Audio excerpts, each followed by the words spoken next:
Hello, listeners. Welcome to a new episode of the Good Talk podcast.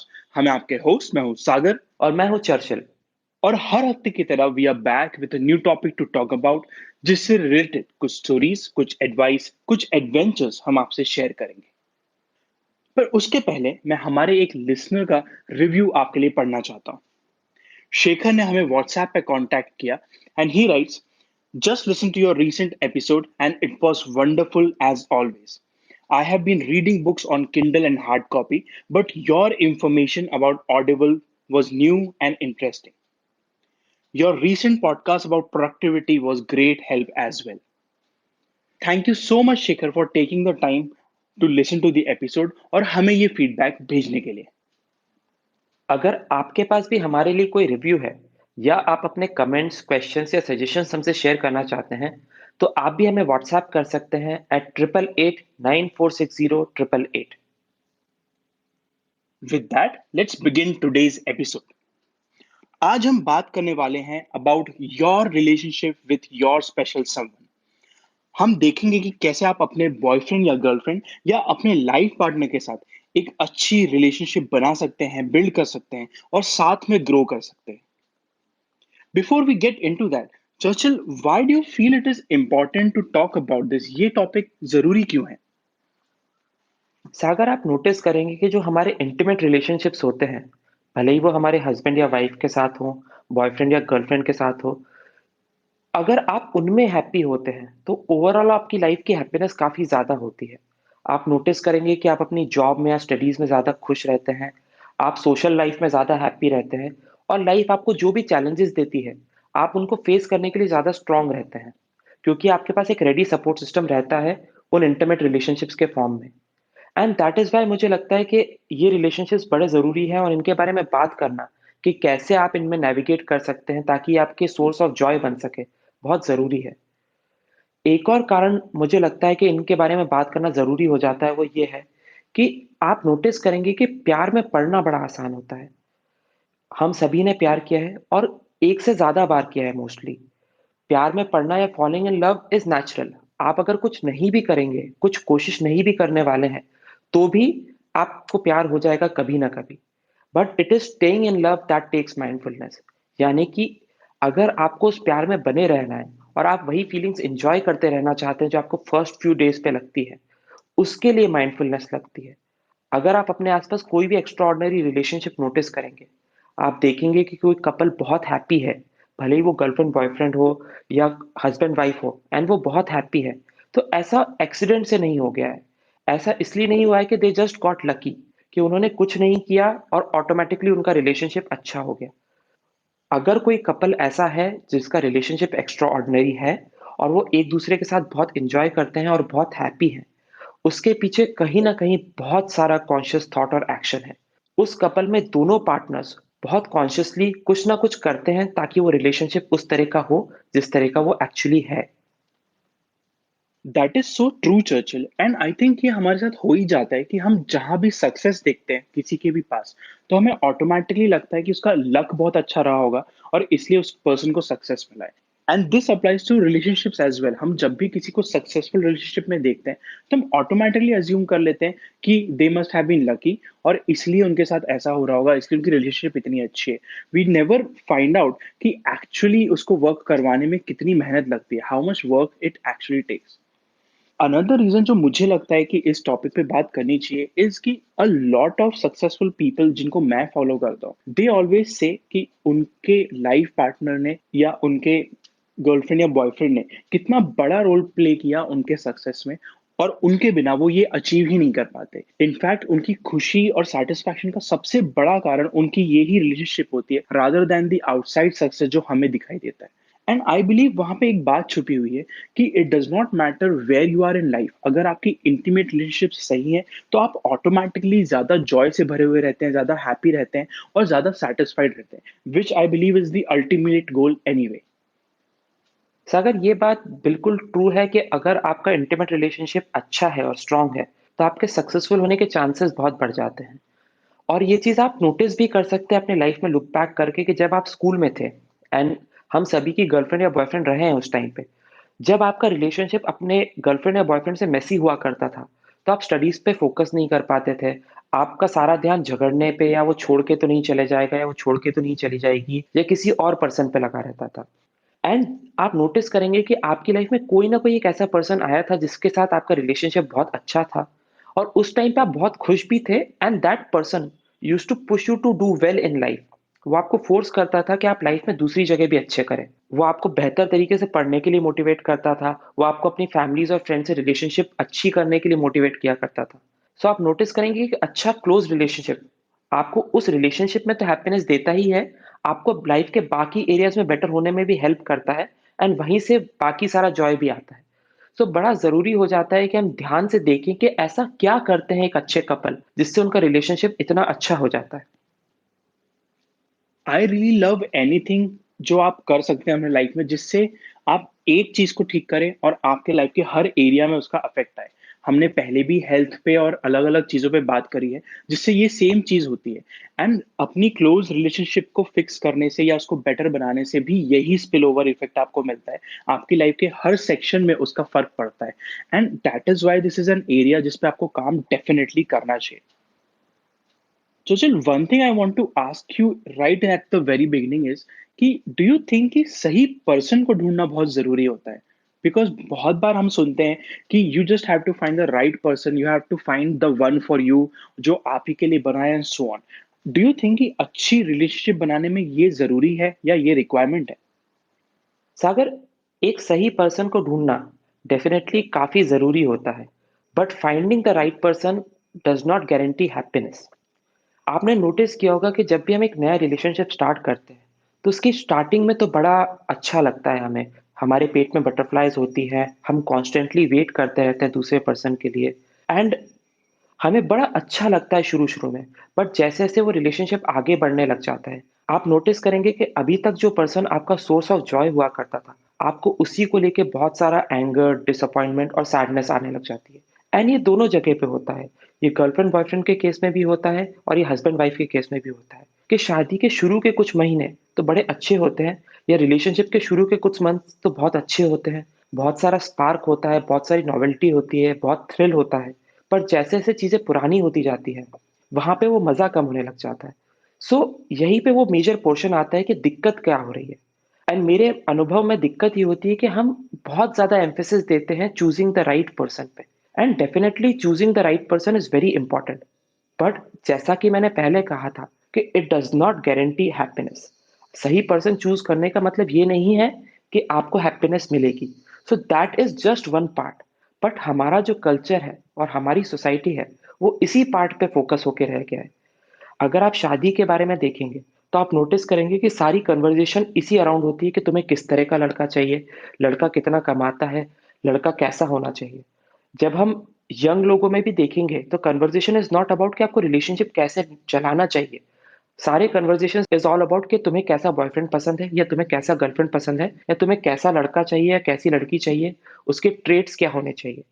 But nobody is actually talking about कि जब आप एक relationship में आ जाएँगे, तो क्या ट्रेट्स होने चाहिए, या क्या चीज़ें करनी चाहिए जिससे वो रिलेशनशिप अच्छा चले। एंड वहीं से प्रॉब्लम आना चालू होती है। हमारे बीच में कोई कन्वर्सेशन और कोई डायलॉग नहीं है इस बारे में कि अगर आप एक रिलेशनशिप में आ चुके हैं, तो आपको क्या-क्या करना चाहिए, आपकी एक्सपेक्टेशंस कैसी होनी चाहिए, आपको सामने वाले के लिए क्या करना चाहिए। देयर इज़ नो कम्युनिकेशन और डायलॉग अबाउट दिस।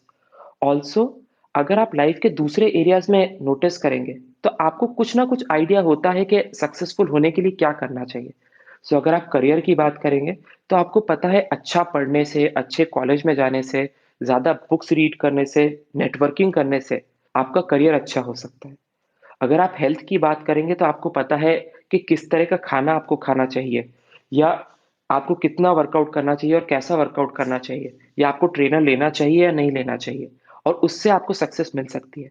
बट जब आप रिलेशनशिप्स की बात करते हैं, और पर्टिकुलरली अपने इंटीमेट रिलेशनशिप्स की बात करते हैं, हम लोगों में से किसी के पास भी कोई क्लू नहीं है कि क्या किया जाना चाहिए ताकि वो रिलेशनशिप अच्छी तरीके से चले और उसमें हमें हैप्पीनेस मिले। एंड यहाँ पे प्रॉब्लम आती है।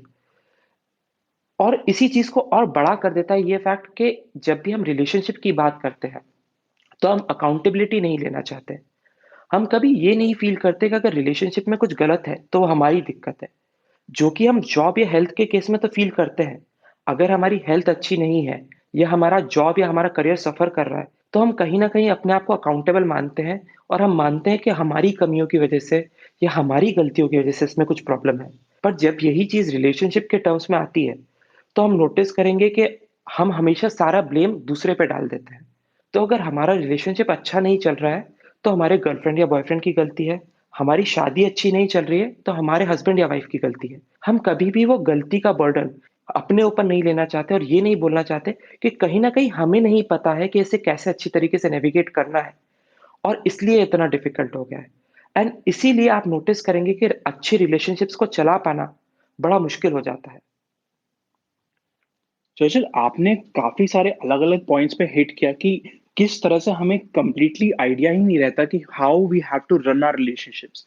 एंड मुझे लगता है कि ये हमारे कल्चर में हमें बहुत तरह के से देखने को भी मिलता है। Just as an example, movies are a great way to find out कि हमारा कल्चर कैसा है। और जब भी आप मूवीज में देखेंगे तो most movies are all about finding the right person and living happily after.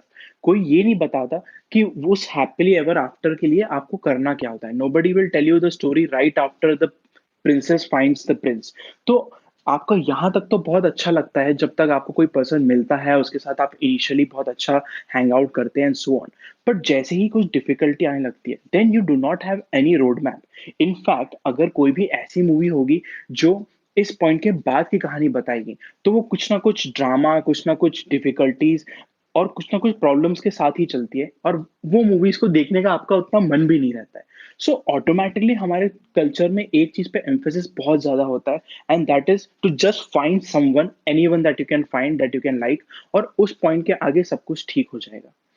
And जैसा कि आपने कहा कि सब कुछ ठीक हो जाएगा, अज्यूम करना बहुत ही गलत बात है, क्योंकि उसके आगे जो भी होगा वो आपके हाथ में है, आपकी रिस्पॉन्सिबिलिटी है। डेफिनेटली उसमें आपके पार्टनर का भी उतना ही हाथ है।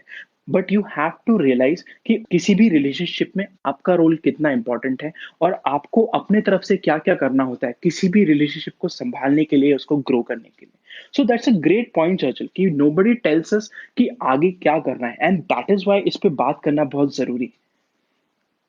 सागर, आपने जो बात कही उसी में ऐड ऑन करते हुए मैं बोलना चाहता हूँ कि जब भी हम किसी पर्सन को सर्च करते हैं, उसके साथ रिलेशनशिप स्टार्ट करने के लिए, तो हमारा बेसिक पैरामीटर ये होता है कि हम देखते हैं कि क्या सामने वाला हमें अच्छा फ़ील करा पा रहा है और फिर हम उसके साथ रिलेशनशिप स्टार्ट करते हैं। And that is totally okay and that is totally right. But आप नोटिस करेंगे जब हम इस एटीट्यूड के साथ किसी रिलेशनशिप में एंटर करते हैं, so we enter a relationship from a place of taking. हम उस रिलेशनशिप में एंटर कर रहे हैं उस प्लेस से जहाँ पे हमें लगता है कि हमें कुछ मिलना चाहिए। बट अगर आप नोटिस करेंगे कि सक्सेसफुल रिलेशनशिप्स के पीछे का पैरामीटर क्या होता है, so it is not taking, it is always giving. कि आप कितना दे सकते हैं और दोनों पार्टनर्स में देने की कितनी इच्छा है, वही डिसाइड करेगा कि वो रिलेशनशिप कितना सक्सेसफुल होने वाला है। That is a great point Churchill, about giving. और मुझे लगता है हम इस बात से डरते इसलिए बिकॉज वी थिंक कि हम अगर सिर्फ देते ही जाएंगे, इफ वी कीप गिविंग, तो हमें रिटर्न में कुछ नहीं मिलेगा, सामने वाला उसको उस तरह से अप्रिशिएट नहीं करेगा। एंड इसलिए हमारे अंदर का सेल्फिश ह्यूमन जाग जाता है और वो सिर्फ टेकिंग पे फोकस करने लगता है। What do you think is the biggest mistake जो कोई पर्सन किसी रिलेशनशिप में कर सकता है? सागर, आपने जो मिस्टेक वाली चीज पूछी है, मैं उस पर दो चीजें मेंशन करना चाहता हूँ। पहली तो है साइकोलॉजी से रिलेटेड कि हमारी सोच कैसी होती है और उस वजह से हमें क्या परेशानियां आती है एक अच्छे रिलेशनशिप को चलाने के लिए। और दूसरी एक प्रैक्टिकल चीज है जो हमारे रिलेशनशिप में हमेशा होती रहती है। So I start with the first one जो साइकोलॉजी से रिलेटेड है। जब भी हम किसी एक रिलेशनशिप में एंटर करते हैं, सो हम सभी की एक फीलिंग होती है, या मुझे कहना चाहिए कि हम में से ज्यादातर लोगों की एक फीलिंग होती है कि now it is the responsibility of the other person कि वो मुझे हैप्पी करे। सो जब भी आप एक रिलेशनशिप में इस एटीट्यूड के साथ घुसते हैं कि अब मैंने किसी को ढूंढ लिया है और अब इस पर्सन का काम है कि वो मुझे हैप्पी करे, सो आपका रिलेशनशिप अच्छा होने की जगह काफी बुरा हो जाता है। एंड उसके पीछे का कारण ये है कि जब आप अपनी हैप्पीनेस के लिए किसी और को जिम्मेदार मानने लगते हैं, तो देर इज नो एप्रिसिएशन। आप एक एंटाइटलमेंट के फेज में आ जाते हैं। सो बेसिकली होता ये है कि अगर वो कुछ भी अच्छा करेगा, तो ये तो उसको करना ही था क्योंकि आपकी हैप्पीनेस के लिए वो जिम्मेदार है। और अगर सामने वाला कुछ मिस कर जाता है या कुछ गलत कर जाता है, तो आप उस छोटी-सी गलती को भी बहुत बड़ा मान लेते हैं, क्योंकि उसकी ज़िम्मेदारी थी कि वो आपको हैप्पी करे। एंड यहीं पे कॉन्फ्लिक्ट आता है कि सामने वाला कितना भी कुछ कर ले, आप कभी खुश नहीं हो पाएँगे। एंड अगर अपोज़िट तरीके से आप इसको देखिए और आप ये माने कि आपकी हैप्पीनेस के लिए अगर आप खुद ज़िम्मेदार होते और फिर सामने वाला आपके लिए कुछ करता, सो डेफ़िनेटली एक बहुत बड़ी चीज़ होती कि अगर वो कुछ भी करता, तो आप बहुत हैप्पी होते और आप उसे एप्रिशिएट करते। एंड वहाँ से गिविंग की फीलिंग आना चालू होती है, क्योंकि सामने वाले ने आपके लिए कुछ किया है और उस कुछ ने आपको हैप्पी किया है, तो आप उसके लिए भी उतना ही कुछ करने की कोशिश करते और उसके लिए भी ज़्यादा करने की कोशिश करते। और वहाँ से एक गुड साइकिल चालू हो जाती है, जहाँ पे सामने वाला आपके लिए कुछ करता है, आप हैप्पी होते हैं, इन टर्न आपका कुछ करने का मन होता है, वो हैप्पी होता है और फिर उसका आपके लिए ज़्यादा करने का मन होता है। And that is where successful relationships की पावर आती है कि they grow and complete each other. Instead of being about कि हम किसी से कितना ले लें, successful relationships are all about कि हम किस तरीके से ग्रो कर रहे हैं और एक दूसरे को कंप्लीट कर रहे हैं। एंड उसके लिए सबसे बड़ी प्रेमाइज जो होनी चाहिए वो ये है कि आप अपनी हैप्पीनेस के लिए खुद जिम्मेदार हैं। सामने वाला पर्सन डेफिनेटली आपकी हैप्पीनेस में कंट्रीब्यूट कर सकता है, बट प्राइमरी ज़िम्मेदारी आपकी हैप्पीनेस की, आपकी खुद की है। जब तक आप ये थॉट लेके रिलेशनशिप में चलेंगे, आपका रिलेशनशिप अच्छा होने के चांसेस काफ़ी ज़्यादा हैं। बट जब आप इस थॉट प्रोसेस को फ्लिप कर देंगे कि आपकी हैप्पीनेस के लिए सामने वाला ज़िम्मेदार है, तब सबसे बड़ी साइकोलॉजिकल मिस्टेक होती है एक बैड रिलेशनशिप की। I think it is all about expectations. अगर हमारी सारी एक्सपेक्टेशन सिर्फ सामने वाले से है और हम खुद से कुछ भी एक्सपेक्ट नहीं करते हैं कंट्रीब्यूट करने में, तो ऑटोमेटिकली आप इंश्योर कर देते हो कि आपका रिलेशनशिप फेल हो जाएगा। And there is literally no limit to expectations. अगर आप एक्सपेक्ट करने बैठोगे तो किसी पर्सन से आप कुछ भी एक्सपेक्ट कर सकते हो।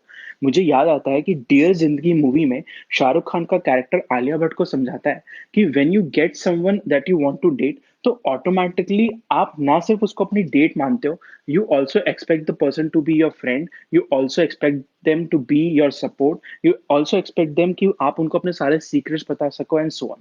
तो आप सब कुछ एक ही पर्सन में देखना चाहते हो, and that is where failure comes from, क्योंकि एक पर्सन आपकी हर एक्सपेक्टेशन कभी भी मीट नहीं कर सकता। एंड दैट इज वाई आपको अपने आप पे भी फोकस उतना ही करना पड़ेगा। You have to know what you are bringing into the relationship. आप क्या कर रहे हो किसी रिलेशनशिप को अच्छे से चलाने के लिए। एंड यू विल नोटिस कि अगर आपकी रिलेशनशिप में एक्सपेक्टेशंस बहुत ज्यादा है, तो आप ऑटोमेटिकली अपने आप को कंप्लेन करता हुआ पाओगे। यू विल ऑलवेज फाइंड कि जो भी रिलेशनशिप ऐसा होता है जहाँ पे expectations are too high and one person is not contributing much, तो वहां पे कंप्लेन्स बहुत ज्यादा होती है and constant complaint becomes the normal thing. और जैसे ही आपको ये दिखता है, आपको समझ जाना चाहिए कि समवेयर आप एक्सपेक्टेशंस ज्यादा रख रहे हो, समवेयर आप अपने रोल पे फोकस नहीं कर रहे हो, and you are letting the other person do everything and then expect even more from them. तो ये एक अच्छा साइन होता है देखने का कि आपका रिलेशनशिप सही है कि नहीं। If you have a lot of complaints and nothing to say जहां पे आप उनकी तारीफ कर रहे हो, तो देन दैट मीन्स कि कहीं ना कहीं आप अपने रोल को रिव्यू नहीं कर रहे हो ठीक तरह से। सागर, क्योंकि आप टेस्ट की बात कर रहे हैं ये देखने की कि आपका रिलेशनशिप अच्छा चल रहा है या नहीं चल रहा है, या आप अपने रिलेशनशिप में अच्छी तरीके से कंट्रीब्यूट कर रहे हैं नहीं कर रहे हैं, मैंने एक और चीज़ नोटिस करी है। आप नोटिस करेंगे कि अगर कोई रिलेशनशिप अच्छा नहीं है, तो उसमें एक या दूसरा पार्टनर दूसरे रिलेशनशिप्स को बहुत जज करता है। सो आप नोटिस करेंगे कि अगर आपका रिलेशनशिप अच्छा नहीं चल रहा है, तो चांसेस आप दूसरे लोगों के रिलेशनशिप को जज करेंगे और उनके बारे में कमेंट करेंगे बहुत ज़्यादा है। एंड उसके पीछे कारण ये है कि अगर आपको किसी चीज़ में इनसिक्योरिटी फ़ील होती है, तो भले ही वो आपको कॉन्शियसली पता हो या ना पता हो, वो इनसिक्योरिटी जजमेंट के फॉर्म में निकल के बाहर आती है।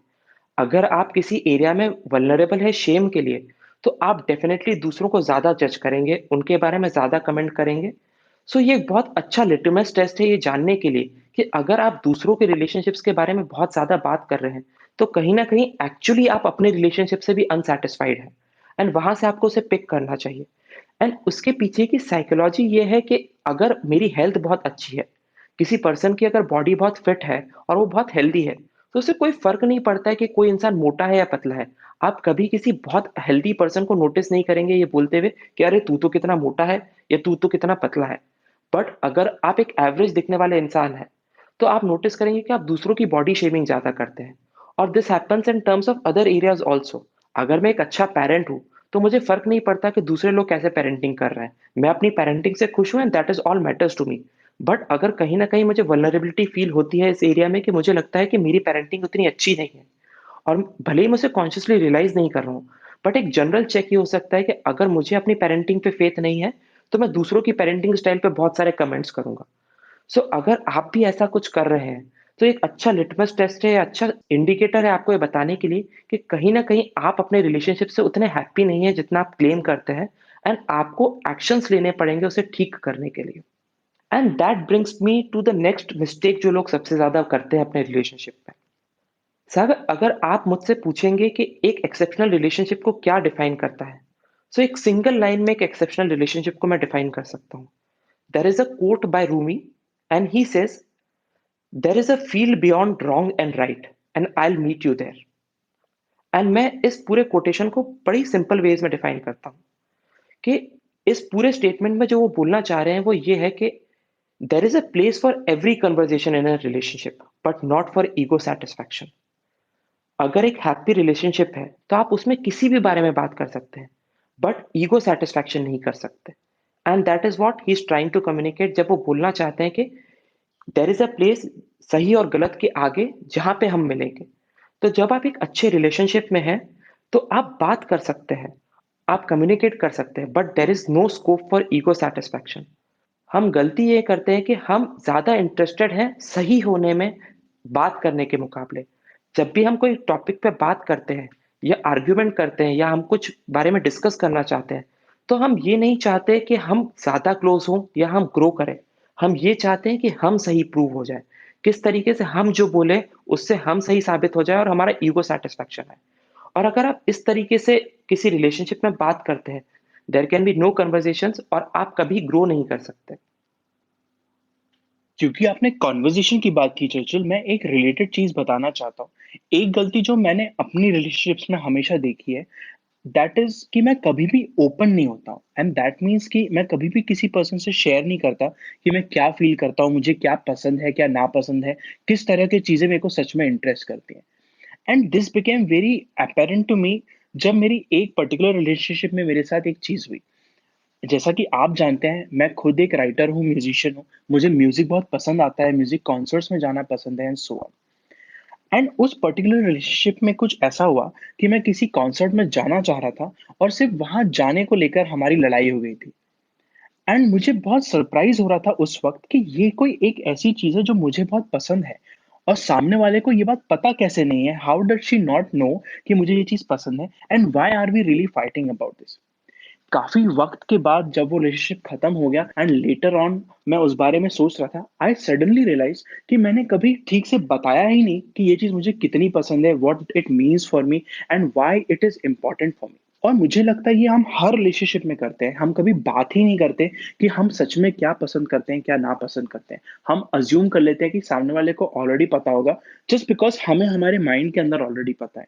And that is a very huge mistake we make कि वी नेवर कम्युनिकेट प्रॉपर्ली। तो ये बात आपकी मुझे बहुत अच्छी लगी कि आप हर बारे में बात कर सकते हैं और अगर आप हर बात के बारे में बात कर सकते हैं, तो खुद के बारे में, खुद की पसंद-नापसंद के बारे में बात करना बहुत ज़रूरी है। Because that is why how you become open, how you become vulnerable और आप सामने वाले को मौका देते हैं ओपन अप होने का। सागर आपने जो बात की उसी में ऐड करते हुए मैं बताना चाहता हूँ कि बात हर बारे में की जा सकती है, बट बात में मैं सही हूँ ये प्रूव करना ज़रूरी नहीं है। अगर आप एक रिलेशनशिप को ग्रो करने की कोशिश कर रहे हैं, तो आपको कन्वर्सेशन उस पॉइंट पे करनी होगी जहाँ पे आप ये बोलना चाहते हैं कि चलो बात करते हैं और देखते हैं कि हमारे रिलेशनशिप के लिए बेटर क्या है। ना कि मैं सही हूँ और मैं अपने आप को सही प्रूव करना चाहता हूँ और मैं अपने पॉइंट को सही प्रूव करना चाहता हूँ और इसलिए हम बात कर रहे हैं। और इसको मैं एक बहुत सिंपल एग्जांपल से आपको समझाना चाहता हूँ कि आप नोटिस करेंगे कि कई बार बहुत छोटी-सी बात चालू होती है और उस पे झगड़े बढ़ते जाते हैं। और थोड़ी देर बाद आपको याद ही नहीं रहता है कि आपने किस टॉपिक पे बात करना चालू की थी या ये आर्गुमेंट किस बात पे चालू हुआ था और वो आप खींचे जा रहे हैं। सो होता ये है कि जब हम कोई चीज़ सही प्रूव करने के पॉइंट से घुसते हैं कन्वर्सेशन में, तो हम करते ये हैं कि हम पॉइंट तो भूल जाते हैं but now it is all about ego satisfaction. तो हम नई-नई चीज़ें, नई-नई स्टोरीज़ और नए-नए फैक्ट्स लेके आते जाते हैं just to prove our point, and वो पॉइंट कहीं मिस हो जाता है। सो अगर आप ईगो सैटिस्फैक्शन के पॉइंट से किसी कन्वर्सेशन में घुस रहे हैं, तो आप बेट कर सकते हैं कि कभी भी वो कन्वर्सेशन अच्छी नहीं होने वाली है। एंड जैसा कि अभी आपने भी मेंशन किया कि एक स्ट्रॉन्ग रिलेशनशिप की नींव होती है अच्छी conversation, strong conversations, clear conversations, वो कभी हो नहीं पाती है। तो बड़ा ज़रूरी है कि हम ईगो को साइड में रखें, ताकि हमारी जो कन्वर्सेशन है वो टॉपिक पे रहे और वो ड्रैग ना होती जाए। क्योंकि जब झगड़े होते हैं, तो आप नोटिस करेंगे कि झगड़े हमेशा एक बहुत छोटी-सी बात पे चालू होते हैं एंड उसके बाद वो चेंज कर लेते हैं अपना फॉर्मेट। उसके बाद इट इज़ ऑल अबाउट कि कैसे आप सामने वाले को हरा दें, उसे नीचा दिखा दें, उसे बुरा फ़ील करा दें। क्योंकि you are coming from a place of ego satisfaction. आप अपने ईगो को सैटिस्फाई करना चाहते हैं कि आप सही हैं, rather than making your relationship strong. इसका एक और सबसे बड़ा डिसएडवांटेज ये होता है कि जब आप ईगो सैटिस्फैक्शन के पॉइंट से कन्वर्सेशन में घुसते हैं, तो आप कब फैक्ट्स को स्टोरीज से रिप्लेस कर देते हैं, आपको पता ही नहीं चलता। तो थोड़े टाइम तक तो आप चीजें बोलते हैं जो कि एक्चुअल फैक्ट्स हैं, कि आपको बुरा लग रहा है या इससे ये बुरा होने वाला है। बट उसके बाद आप स्टोरीज लेके आने लग जाते हैं, जिनकी कोई रियल वैलिडिटी नहीं है, और वो सिर्फ इसलिए बोली जा रही है ताकि आप अपने पॉइंट को सही प्रूव कर सकें और सामने वाले को हर्ट कर सकें। अगर कभी आप लेट हो गए हैं और आपके पार्टनर को इस वजह से बुरा लग रहा है, तो that is a real feeling. But उसको प्रूव करने के लिए आप स्टोरीज लेके आना चालू कर देते हैं कि तुम तो अब केयर ही नहीं करते, या तुम्हारे लिए मैं इंपॉर्टेंट नहीं हूं, और इस तरह की बहुत सारी स्टोरीज आपके मन में आने लग जाती हैं जब आप ईगो सेटिस्फेक्शन के पॉइंट ऑफ व्यू से कन्वर्जेशन में एंटर करते हैं। बड़ा जरूरी है कि हम स्टोरीज और अजम्पशंस को साइड में रखें, फैक्ट्स को लेके किसी कन्वर्सेशन में बात करें, और देखें कि किस तरीके से कोई कन्वर्सेशन हमें स्ट्रांग बना सकता है या क्लोज लेके आ सकता है, rather देन अपने आप को सही प्रूव करने के। आपके एग्जाम्पल से मुझे इमीडिएटली एक feeling I Churchill, and that was कि इस तरह से तो यूजुअली लड़कियां बात करती हैं, या फिर इस तरह का ड्रामा या इमोशनल सेंटिमेंटल डायलॉग्स यूजुअली लड़कियां ही बोलती हैं। बट ओवर टाइम मैंने देखा है कि ऐसा जरूरी नहीं है। हम में से किसी को भी किसी बात पे बुरा फील हो सकता है, हमें लग सकता है कि सामने वाले ने जो किया है, जिस तरह से बिहेव किया, वो ठीक नहीं किया। पर हम सबका ही उसको एक्सप्रेस करने का तरीका अलग अलग होता है। बट आपने जो बात कही कि आपको कम्युनिकेशन हमेशा क्लियर रखना है और उसमें स्टोरीज ऐड नहीं करनी है, वो मुझे बहुत सही लगा।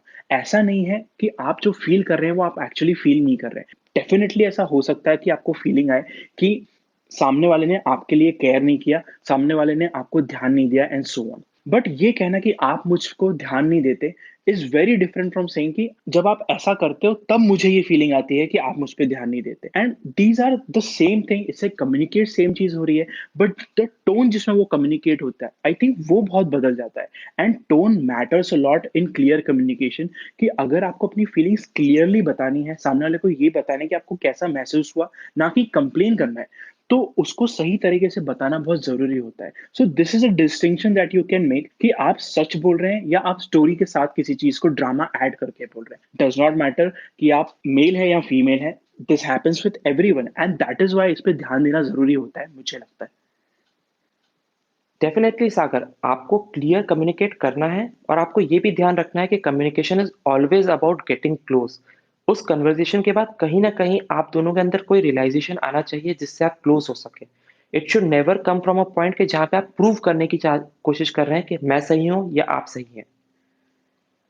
तो हमने कुछ कॉमन मिस्टेक्स पे बात करी, हमने देखा कि हम किस तरह से किसी रिलेशनशिप में कुछ कॉमन बातें ऐसी कर जाते हैं जिससे वो रिलेशनशिप अच्छा होने की जगह थोड़ा बुरा हो जाता है।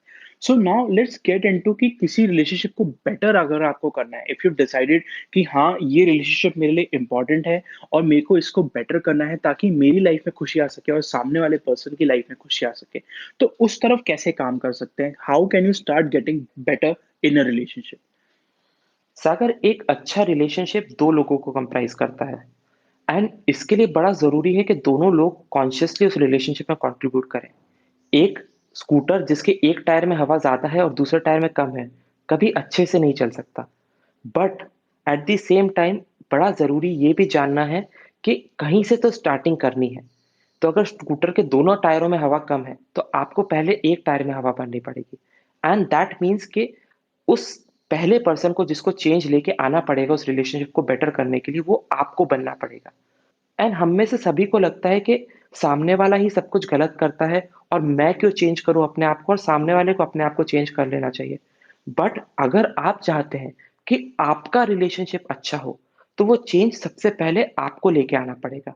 और सामने वाले को प्रीच करने की जगह कि तुमको ये बदल लेना चाहिए, तुम ये गलत करते हो और तुम्हें ये सही करना चाहिए, आपको वो अपनी प्रैक्टिस में लेके आना पड़ेगा। और आपकी actual practice should be your preaching. आप कभी अपने पार्टनर को वर्बली बोल के ये नहीं समझा सकते कि वो क्या गलत कर रहा है, बट अगर आप सही एक्शंस करने लग जाएंगे तो डेफिनेटली सामने वाला कुछ समय बाद नोटिस करेगा कि आप बहुत कुछ कर रहे हैं इस रिलेशनशिप के लिए, और आप नोटिस करेंगे कि उसके बिहेवियर में चेंज आने लगा है। एंड काफी बार ये कॉमन सवाल आता है कि कब तक हम अकेले करें, और इसका सिंपल आंसर ये है कि जब तक सामने वाले में चेंज नहीं आ जाए और जब तक आपका रिलेशनशिप स्ट्रांग नहीं हो जाए। इसका कोई डेफिनेट टाइम फ्रेम नहीं है, बट क्योंकि ये आपका रिलेशनशिप है, ये आपकी भी जिम्मेदारी है कि आप उस पर वर्क करें। अगर सामने वाला नहीं नोटिस कर रहा है तो ये उसकी गलती है, but that does not mean कि आपको स्टार्ट नहीं करना चाहिए। I think a lot of times इस चीज में आपको हेल्प मिलेगी बाय एक्सेप्टेंस। अगर आप एक्सेप्ट करते हो कि कोई रिलेशनशिप आपके लिए इंपॉर्टेंट है, उसमें आप खुशी देखना चाहते हो, तो that is a good starting point for starting to change your own behaviour. And I know कि ये कहना बहुत आसान है कि हाँ हम तो अपना बिहेवियर चेंज कर लेंगे, पर सामने वाला कुछ नहीं करेगा तो फिर मतलब ही क्या है। बट ऑल द मतलब comes from what you are doing. अगर आप अपना बेस्ट दे रहे हो, if at the end of the day आप अपने आप को पूछ सकते हो कि did I do my best in this relationship today, और उसका जवाब हाँ है, तो आपको अपने आप एक सर्टेन लेवल ऑफ सेटिस्फैक्शन लगता है। आपको लगता है कि हाँ आपने कुछ किया और अब कल देखेंगे कि आगे क्या करना है। एंड यू विल नोटिस कि जैसे जैसे आप ये करते जाते हो, ऑटोमेटिकली सामने वाला आपके तरफ कैसे बिहेव करता है वो चेंज होता जाता है। आपको कुछ कहना नहीं पड़ता, सामने वाले को जताना नहीं पड़ता, ऑटोमेटिकली चीजें होने लगती। And you have to trust yourself here. आपको समय देना पड़ेगा खुद को भी और सामने वाले को भी, कि वो कोई चीज देखे, उसको नोटिस करे और धीरे धीरे उसको अप्रिशिएट करे। जब तक वहां पे वो पर्सन पहुंचता है, जब तक आपकी रिलेशनशिप उस पॉइंट पे पहुंचती है, you just have to be patient. आपको समय देना ही पड़ता है और सिर्फ अपने आप को सुधारते चले जाना होता है। सागर, इस लॉन्ग पेशेंट जर्नी का एक और फायदा होता है, हमें सही और गलत रिलेशनशिप में डिफरेंशिएट करने का मौका मिलता है। अगर हमें स्टार्ट में लगता था कि कोई रिलेशनशिप हमारे लिए बहुत ज़रूरी है और हमारे लिए बहुत अहम है, और वो रिलेशनशिप उतना अच्छा नहीं निकलता है जितना अच्छा हम उसे चाहते हैं, तो हम कंफ्यूज रहते हैं कि क्या हम इस रिलेशनशिप में कंटिन्यू करें या हम इस रिलेशनशिप को ख़त्म कर दें। बट अगर आपने उस रिलेशनशिप में बहुत लंबे ड्यूरेशन तक अपना 100% दिया है, तो अब ये डिसीजन आपके लिए बहुत आसान हो जाता है। तो आप नोटिस करेंगे, क्योंकि मैंने एक बहुत लंबे समय तक इस रिलेशनशिप में अपना 100% दिया था और सामने वाला रिस्पॉन्ड नहीं कर रहा है, so now I clearly know कि डिस्पाइट मुझे इनिशियली लगता था ये रिलेशनशिप मेरे लिए बहुत अच्छा है, ये मेरे लिए अच्छा अभी है या नहीं है। एक बड़ी अच्छी चीज़ होती है कॉन्स्टेंटली 100% देने से, वो ये होती है कि अगर कोई रिलेशनशिप आपके लिए इनिशियली सही नहीं था, आप उसमें कॉन्फिडेंस के साथ ये डिसाइड कर सकते हैं कि क्या वो मेरे लिए सही है या नहीं है। और इसमें एक बहुत ही ज़रूरी पार्ट होता है अपने आप को जानने का।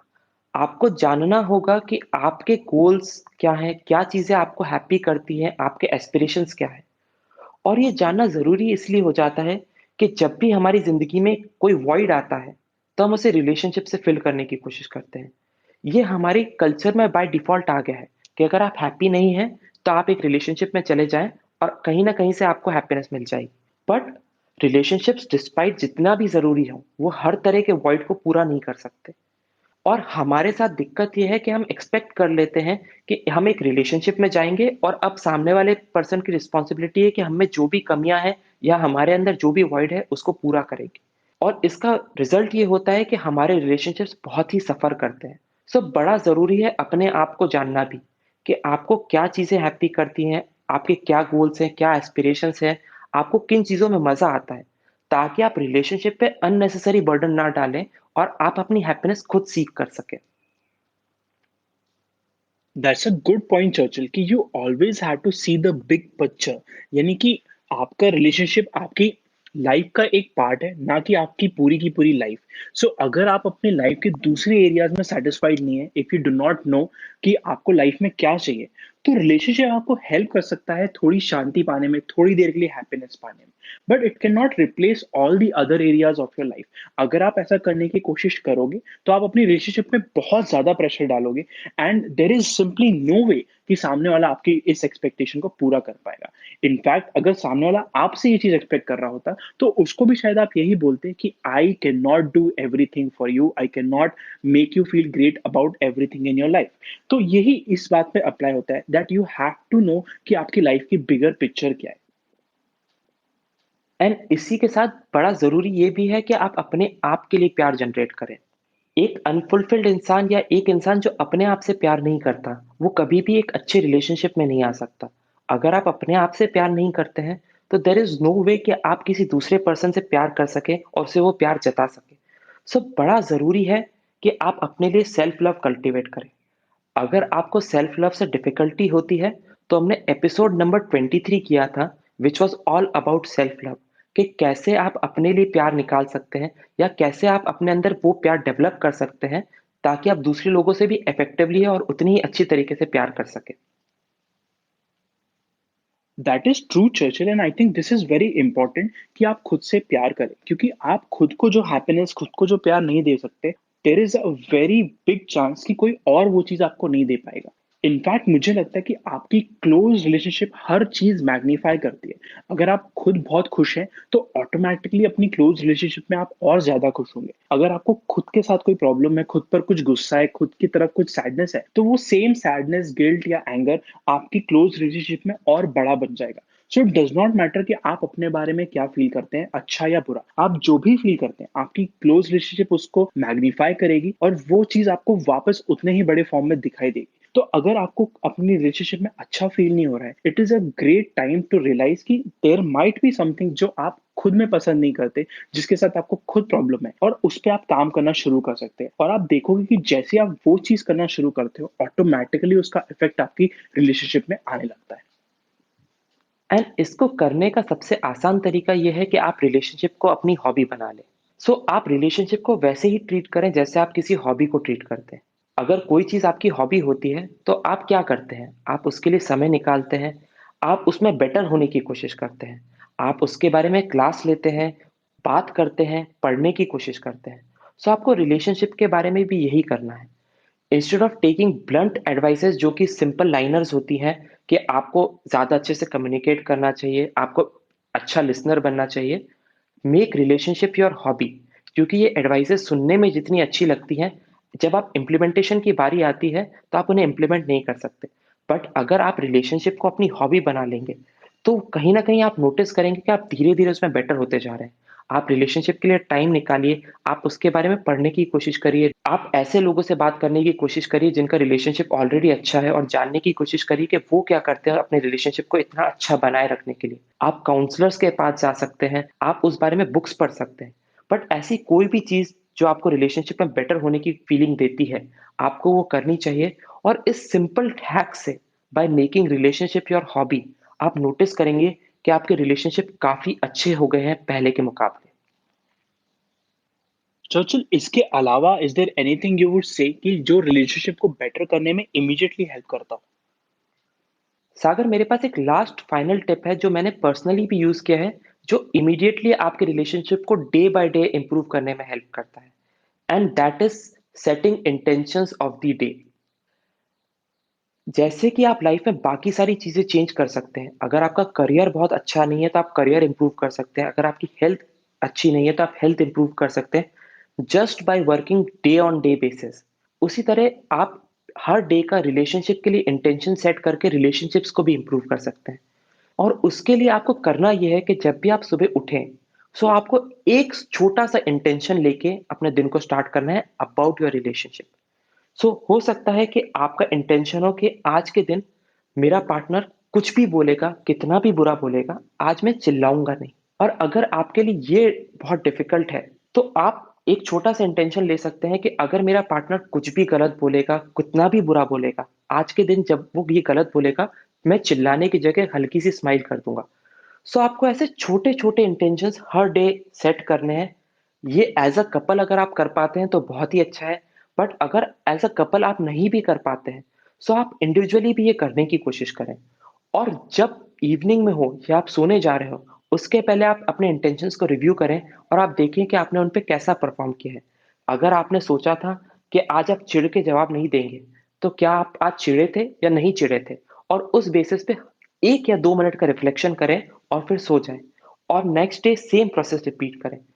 आप नोटिस करेंगे ऐसे छोटी-छोटी चीज़ों को डे बाय डे चेंज करके आप अपने रिलेशनशिप में अपनी गलतियों को बहुत कम कर सकते हैं और उससे आपका रिलेशनशिप बहुत अच्छा हो सकता है। And this gives you a very clear goal Churchill कि आपको हमेशा पता होगा कि क्या आज आपने अपना बेस्ट किया कि नहीं, जिसके बारे में हमने कुछ देर पहले बात की थी that you have to know कि आपका रोल क्या है और आप अपने तरफ से पूरा एफर्ट डाल रहे हैं या नहीं। आई थिंक जब हम इंटेंशन सेट भी करते हैं तो हमें कभी भी ये इंटेंशन सेट नहीं करना चाहिए कि I want to fix this relationship, क्योंकि जब भी हम ये अज्यूम कर लेते हैं तो हम दो चीज अज्यूम करते हैं। एक तो ये कि सिर्फ आप ही उस रिलेशनशिप को फिक्स कर सकते हैं, और दूसरा ये कि मोस्ट प्रोबेबली आप रिलेशनशिप को फिक्स करने की बात नहीं कर रहे, आप सामने वाले को फिक्स करने की बात कर रहे हैं। तो अगर आप इस टर्म्स में ना सोच के इंटेंशन ये रखेंगे कि हाँ ये रिलेशनशिप मेरे लिए इंपॉर्टेंट है और मैं इसको बेहतर बनाना चाहता हूँ, बेहतर versus fixing, these are very different terms, और इससे आपका एटीट्यूड बहुत अलग रहेगा उस रिलेशनशिप के बारे में और उसमें आपको क्या करना चाहिए। इस एटीट्यूड के साथ जब भी आप रोज इंटेंशन सेट करेंगे, रोज एक छोटा सा गोल लेके माइंड में चलेंगे, तो ऑटोमेटिकली आपकी प्रोग्रेस होगी एंड ओवर टाइम आपकी रिलेशनशिप बेटर होती जाएगी।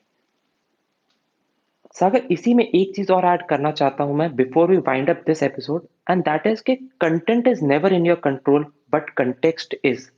सो हो सकता है कि आपका रिलेशनशिप इस पॉइंट पे हो जहां पे आपका पार्टनर आपको समझ नहीं रहा और उसकी तरफ से आने वाला कोई भी कंटेंट आपके कंट्रोल में नहीं है, बट आप किस तरीके से उस कंटेंट को परसीव करते हैं, आप उसको किस कंटेक्स्ट में लेते हैं, वो हमेशा आपके कंट्रोल में होता है। और क्योंकि कंटेक्स्ट आपके कंट्रोल में है, आपका रिस्पॉन्स उसके प्रति आपके कंट्रोल में हो सकता है। सो हो सकता है कि आपका पार्टनर आपसे गुस्से में बात कर रहा हो, ये आपके कंट्रोल में नहीं है, पर आपके कंट्रोल में ये है कि आप उस पे कैसे रिस्पॉन्ड कर रहे हैं, और यही छोटी सी चीज हम फिक्स करने की कोशिश कर रहे हैं जब हम इंटेंशन सेट करते हैं अपने डे के। आज हमने बात करी कि किसी भी मीनिंगफुल रिलेशनशिप में हम जॉय कैसे फाइंड कर सकते हैं, क्यों उसमें डिसअपॉइंटमेंट और एंगर होती है, और हमारी सबसे बड़ी गलतियां क्या होती है किसी भी रिलेशनशिप में। वी ऑल्सो लुक एट कि कैसे आप खुद को बेहतर जान सकते हैं, अपना रोल समझ सकते हैं किसी भी रिलेशनशिप को बेटर बनाने के लिए। हमारे अगले एपिसोड में we will pick up where we left off in this episode, और हम बात करेंगे कि किसी भी रिलेशनशिप में बोर्डम क्यों आती है और कैसे उसको चेंज किया जा सकता है, एंड कम्युनिकेशन का रियल रोल क्या होता है, क्लियर कम्युनिकेशन किस तरह से किया जाता है, और कैसे थैंक यू, सॉरी और इस टाइप की बातें आपकी रिलेशनशिप को हेल्प कर सकती हैं। So do tune in next week.